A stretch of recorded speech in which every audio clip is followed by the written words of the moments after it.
Hello everyone, আমি রাখি আমার আর একটি ভিডিওতে তোমাদের ওয়েলকাম। তো সবাই কেমন আছো? আশা করি ভালো আছো। আমিও খুব ভালো আছি। তো আজকে ভিডিওটা অন করার একটাই কারণ যে আমাদের হঠাৎই ঠিক হয়েছে যে আমরা ফিস্টি করবো। তাদের ফিস্টিতে কী কী করি না করি পুরোটা তোমাদের সাথে শেয়ার করবো, তোমরা দেখতে থাকো। আর কী মেনু করছি সেটাও তোমাদের সাথে শেয়ার করবো, তো তোমরা স্কিপ না করে পুরোটা দেখতে। ঠিক আছে, টাটা।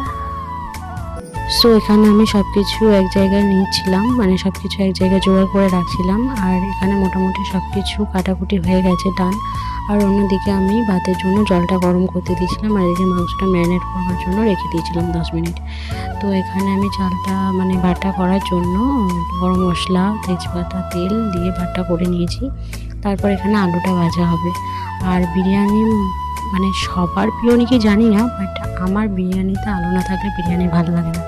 তো বিরিয়ানি চাই, মানে বিরিয়ানিতে আলু চাই। তো বিরিয়ানি আলু ভাজা হয়ে গেছে, বেরেস্তা মোটামুটি ডান। আর এখানে মাংসটা করার জন্য মশলা করা হচ্ছিল।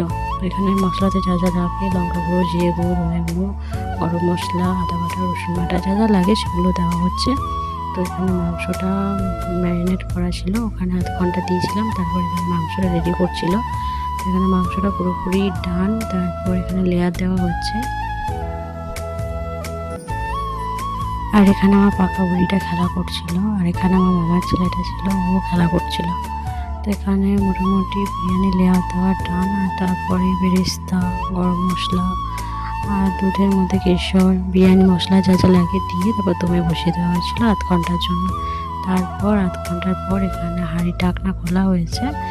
আর এটা হচ্ছে তার ফাইনাল লুক। আর খেতে খুবই ভালো হয়েছিল। আর কেমন লাগলো অবশ্যই জানাবে।